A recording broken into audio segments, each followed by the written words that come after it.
And welcome. It's the Baylor Coaches Show presented by Central National Bank. Welcome to Rudy's on the Circle in Waco. I'm going to say a record crowd for this year at least, so give yourselves a hand and welcome. Isn't that great? They're not here to see me. They're here to hear from this coach. Welcome Baylor women's basketball coach Nicki Collen, our leadoff guest tonight. Happy to be here. Hi, everyone. What a crowd. It's almost basketball season. It is. It is. Are you ready? Ready.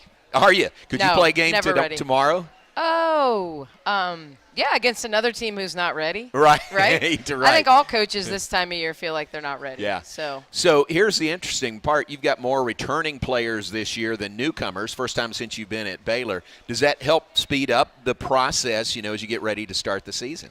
Yeah, I think from our core values, our expectations, our practice habits, all of those things, I think we're further ahead. I still think every team is different. How we play is a little bit different. So we've made a big emphasis on learning to post pass. When you have a player like Aaronette Vonleh, you have to learn to throw her the ball. And so when you've spent 2 years calling for a screen because you don't have that, and then all of a sudden we're saying, okay, she's open, give her the ball. Yeah. So you hear me a lot of times during practice, give her the ball, give her the ball, give her the ball. So that's kind of this theme right now. Now, will Aaronette set a lot of ball screens and get in the actions that Dre, Asia, Bugs get into? Absolutely. But also she adds that what we had with Queen and Liz, the ability to throw the ball and shoot it from 60%, 60% inside 3 feet. So. Ooh, that's exciting. That's great. Has she been, you haven't played a game yet, but has she been what you were hoping for when you got her to come here? Yeah, absolutely. I think the greatest thing about, we call her Nettie, the greatest thing about Nettie is just she's a super humble. I think she has a chance to be a superstar, but her demeanor, her commitment to learn her teammates, to play through frustration when she doesn't get the ball and she's battling down there. I think she's very team-driven, team-oriented, and so it's been an easy transition to kind of get her to learn what we do, why we do it. And really, Sophia Young-Malcolm has done an amazing job individually getting her ready, motivating her, from when she got here on campus until now. So it's been a really, really cool kind of partnership from a player development perspective. Yeah, that's cool. Aaronette, the Big 12 Newcomer of the Year, preseason Newcomer of the Year. That's a great honor. Sarah Andrews, preseason All Big 12. So you got some nice honors preseason. Yep. Those aren't the ones that matter. Right. They're the ones that put the target on your back, but certainly not where we want to finish. I think those are players that can end up certainly on the all-conference team at the end of the year, but we don't want to finish in the 3 spot where they picked us preseason. We want to finish on top. So a little bit of external motivation there to kind of prove people wrong. 6th straight year you've had the Newcomer of the Year in the Big 12. That's wild. That's a wild run. That means we've been pretty good in the portal, right? Even before I got here, when you look at a Dejanay or some of the players at Chloe Jackson, some of those key transfers. But Jordan Lewis, we've had a good run of really good players in the portal. And you don't get good players in the portal without having had good seasons or being able to provide something to them, whether it's the opportunity to play in a Pro South system, the opportunity to play in a winning program if they haven't. But I think there's a lot of things here that does appeal to kids in the portal. Gotcha.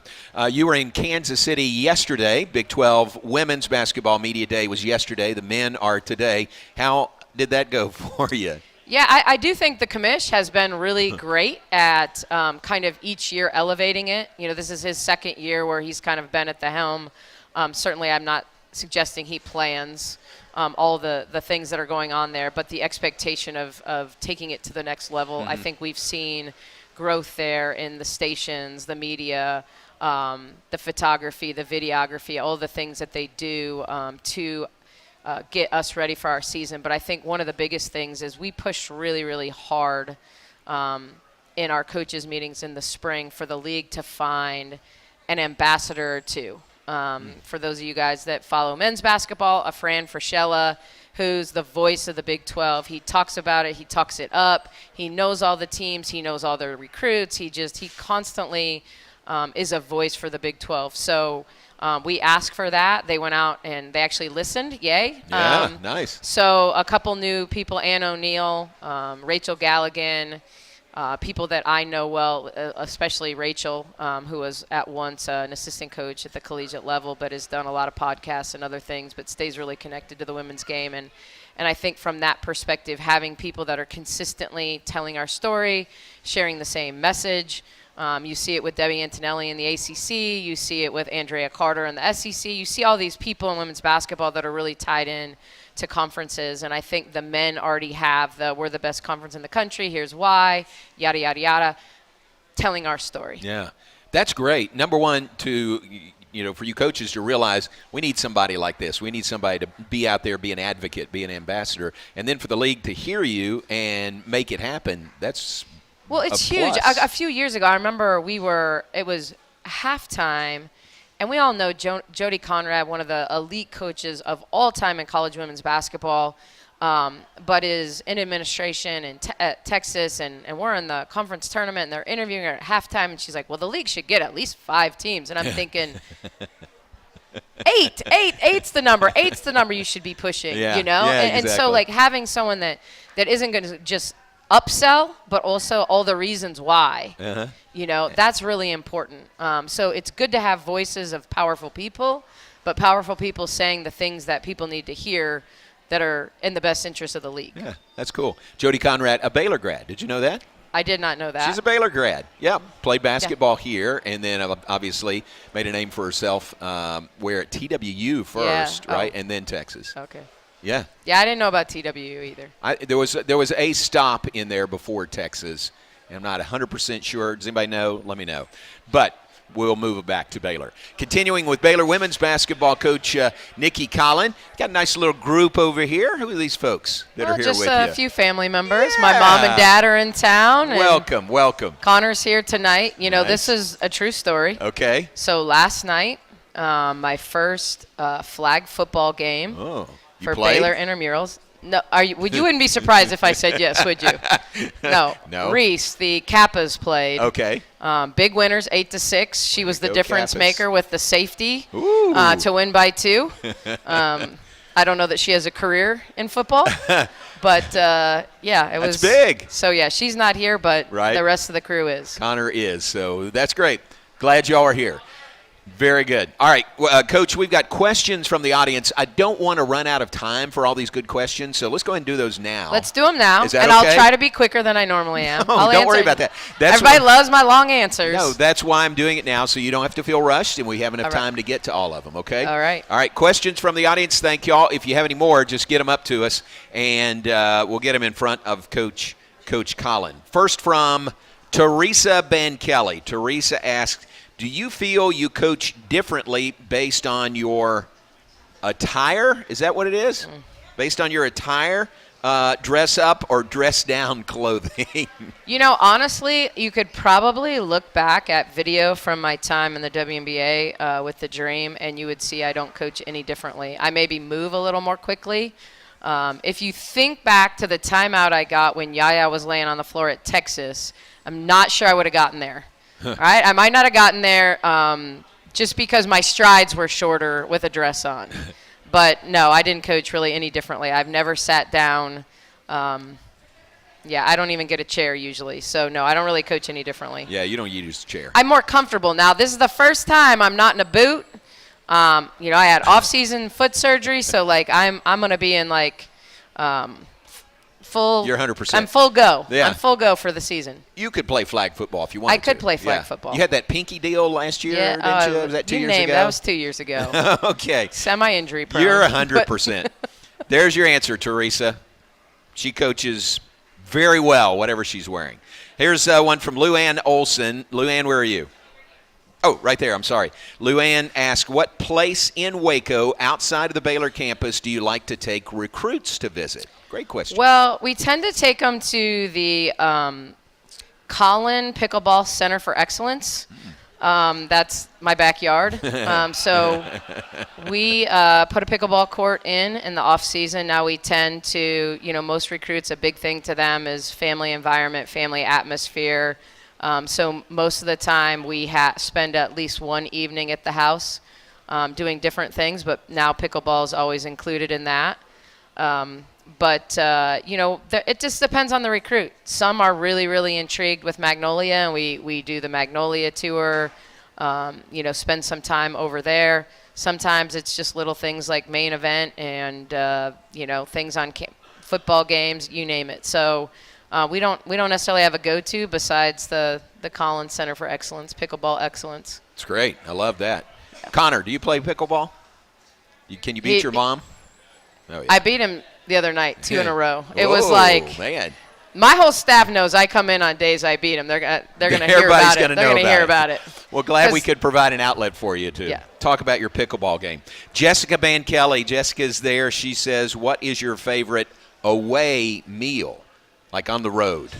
Okay, so true story, and this isn't a plug because I'm a Marriott girl. Okay, but the very first time we went on a road trip at Baylor, and we stayed live at Lowe's at Arlington because we were playing UTA, and we had the most amazing spread. And I remember thinking, like, is this how Baylor always eats? Like, it was like royalty. Wow. I mean, I'd never seen anything like it. So it set this really good or bad, like, reference point. But I'm actually not a foodie, so I don't really have – if I have beets on the salad bar somewhere, that is like you'll know it's a good day if I can get beets on the salad bar. Oh, okay. You're easy to please there. Okay. Food is fuel to me, okay? Like, I'm a food is fuel you. person. Doesn't mean I don't like certain things over the other, but it's ultimately, I've got staff members that choose hotels on the road because they're near restaurants that they like to eat at. Like, that's Tony. That's great. You're playing in Oregon, right? In Eugene? Yes. Talk to Felicia Mulkey. There's some place, what's it called? Off the Waffle or so, what is it? Off the Waffle. Off the Waffle. Yeah, so that's a suggestion. Well, Sadie will know, too, because Sadie came from Oregon, too. Yeah. All right, good. Good question. Thank you.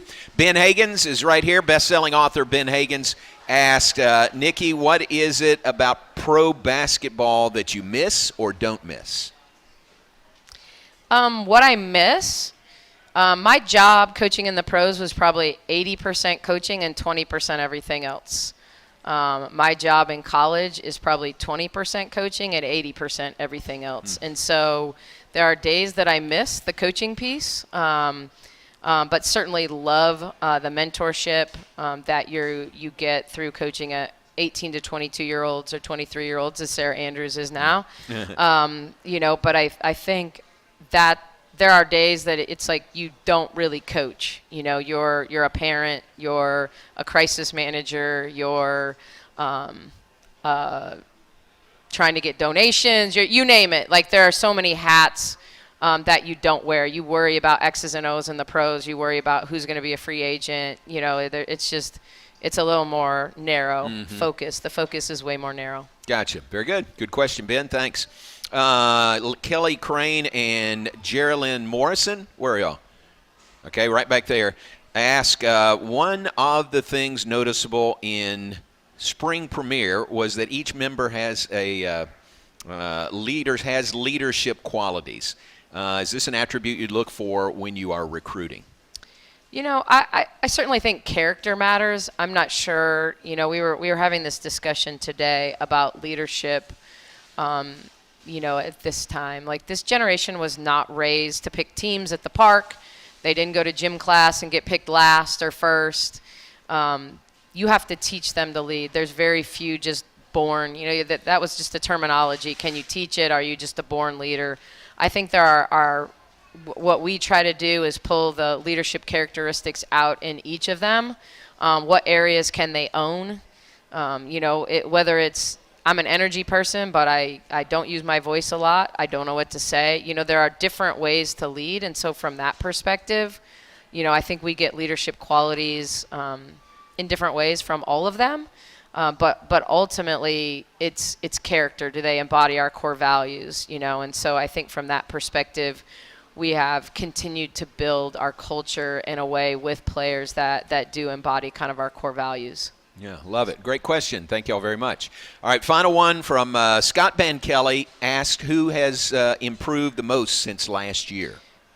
You know what? I'm going to answer this, but it's almost okay. When I say this, I'm going to knock on wood because we've seen glimpses in the past, and then you get a little disappointed when you don't see that consistent growth. So it's like you see a little bit of a glimpse, and then it disappears, and so you're like, okay, if I say it out loud, is that going to be a good thing or a bad thing? Am I jinxing it? But it is without question Kyla Abraham. I think she's someone that came in and looks the part of a Baylor post player, run, rebound, really athletic, can guard multiple positions, can rim protect, but didn't always stay locked in, motivated, all those things. I think we're seeing a really, really special version right now, and she's stringing good practices together. So as I knock on wood, I would love to see that. Aaronette is elite as a center, but Kyla could be a really, really good backup center. Give us a change of pace at that position. Is probably more of a rim protector because she's a little bit longer, jumps a little bit higher. And so I would just love to see her best come game time. Yeah, very good. All right, great. And you said you're not a foodie. I asked you just got back from Kansas City. I said, did you get any barbecue? And it wasn't even a factor for you, was it? No, it wasn't. We had food when we got off the plane at the FBO, and the whole time I was eating it, I'm like, I know I chose this, but I had to go back and look it up. And so it was called unfried rice. Huh. So it was rice cauliflower with peas and carrots and egg. Okay. But I had no idea what I was eating. And I had to remember what I ordered with some juice. But then I had a caprese salad on the way back and some kind of pizza. There's no barbecue in there. Not even, no. Now, we're at Rudy's, and it's great, but there's really good barbecue options in Kansas City also. Hey, the tournament, this is the first of the year, the end of the year, the Big 12 women's tournament will be in T-Mobile Arena. Do you like that move?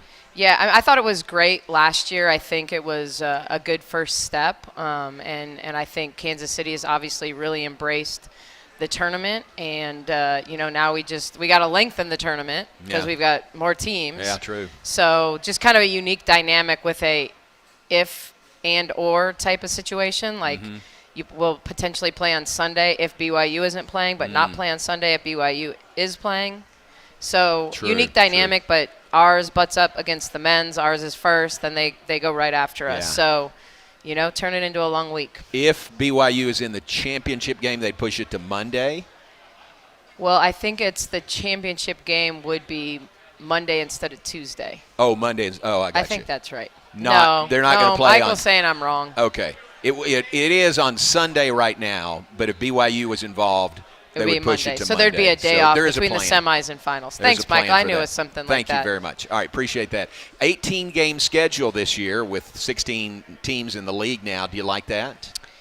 Yeah, I mean, yes and no. Like, I'm actually – I tend to fight for fewer conference games, but I think it's at a time where it's becoming harder and harder to schedule non-conference, and so I think – it's the best balance for net reasons, scheduling reasons. With the men going to 20, I think that's a little bit crazy. But once again, when you're paying the absurd amounts of money that you're paying for buy-in games, it makes sense to ADs and athletic departments. And so it always comes down to when you have an unbalanced schedule, it comes down to who you play, where you play, and when you play. Yeah. And so.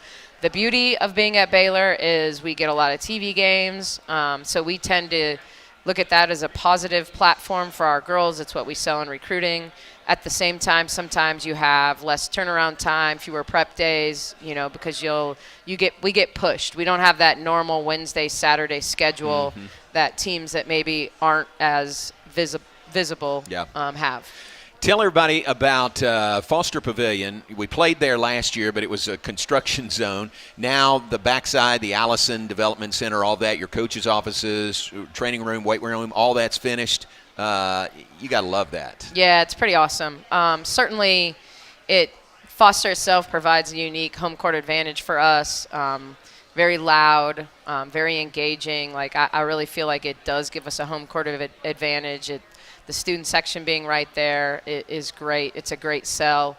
But when you think about day-to-day, we talk about the space that gets us ready to perform in that arena. It's the Allison Development Center, and it's not just how nice our locker room is or how nice our weight room is, and it's pretty nice, but it's about function. It's about them being able to show up every day and get everything they need. We're not going to Simpson for an underwater treadmill. We're not going different places to get the things we need. So now we have one-stop shopping for us with our nutrition center, with our underwater treadmills and all the things that we have.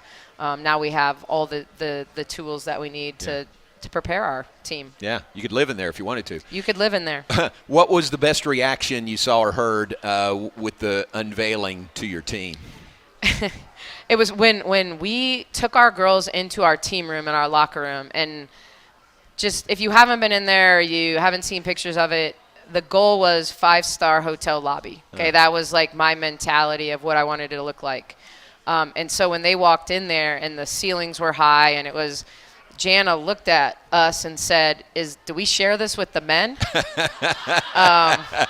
And so that was kind of the realization, like, oh, wow, this is just ours. Nice. Because it's such a big space. Yeah. It's a big, wide open, and definitely has, including the smell that Micah provided for us. Like, we have those smell machines. I don't know what that's not the proper term. What do you call that, Micah? Diffuser. A smell machine. Better than a smell machine.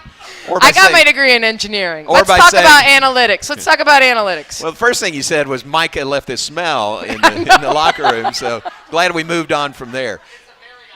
It's a Marriott smell. I told you I was a Marriott person. I love it. That's great. Well, good luck getting the season started. 2 weeks from tomorrow night is your season opener. You have an exhibition game on November 3rd, so good luck there.